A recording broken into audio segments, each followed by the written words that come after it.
De retour en top 14 après une saison passée en Pro D2 et une victoire en finale il y a 3 mois contre le Stade Montois, l'Aviron Bayonnais se rendait dans une place forte du rugby français à Mayol pour un défi de taille dès la première journée contre le RCT. Mais les Bayonnais, généreux et décomplexés dès l'entame, réalisaient un très bon début de match.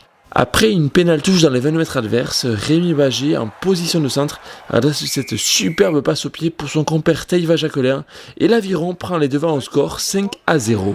Au quart d'heure de jeu, les Toulonnais réagissent. Décalé sur son aile, Wayne Nicolo élimine 2 défenseurs et vient inscrire le premier essai du RCT, qui prend l'avantage au score grâce à cette réalisation, 11-8. Après une pénalité de Serein, Toulon mène 14-8, mais Bayonne finit mieux cette première période. Ce temps fort, petit côté, Guillaume Rouette part marquer le second essai de l'Aviron Bayonnais, qui reprend l'avantage au score.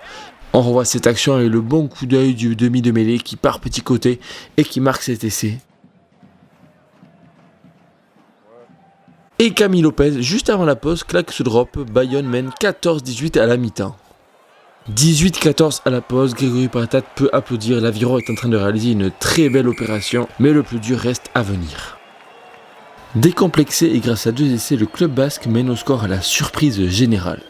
Devant au tableau d'affichage à la pause, l'Aviron reprend cette seconde période comme il a terminé la première. Alors que les Basques sont sur un temps fort, Camille Lopez adresse cette superbe passe au pied pour Rémi Bagé qui vient marquer le 3e essai de Bayonne.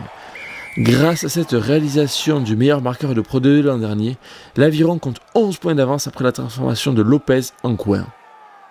Probablement vexé, Toulon réagit à une demi-heure de la fin du match. Conquérant grâce à son pack et à l'entrée de son banc, le club Vara combine à 5 mètres de l'embut bayonnais et Cornel Duprez vient marquer le premier essai de Toulon dans cette seconde période. Pierre Mignoni grimace, mais Toulon grâce à cet essai revient dans la partie. Fort devant, le RCT insiste et 5 minutes plus tard, après ce lancer de Bobigny capté par Ribadj, l'ancien talonneur du Racing 92 marque ses premiers points sous les couleurs rouge et noir.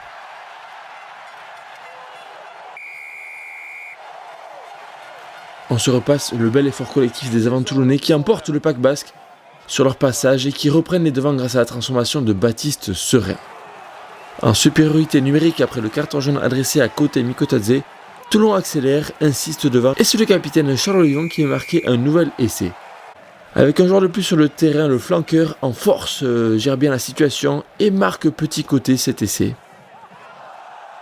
33-25, le score est fait, mais Toulon poursuit ses efforts. Sur cette offensive, Wayne Nicolo, crochet de Bagé, puis Serge avec Rollin sur son aile qui accélère et qui va marquer le 5e essai de Toulon. Le RCT prend le large, 38 puis 40-25 après la transformation de Serein. On voit au ralenti le plongeon de Cordin qui termine bien cette partie. Le directeur du rugby, Pierre Mignoni, peut lever le poing au ciel et se congratuler avec Franck Azema. Le RCT a réussi sa rentrée. Dans une fin de match un peu brune avec 3 cartons jaunes sortis, Toulon ne parvient pas à accrocher un bonus offensif, Bayonne ne parvient pas non plus à rentrer dans les clous du bonus défensif et c'est Toulon qui s'impose 40-25.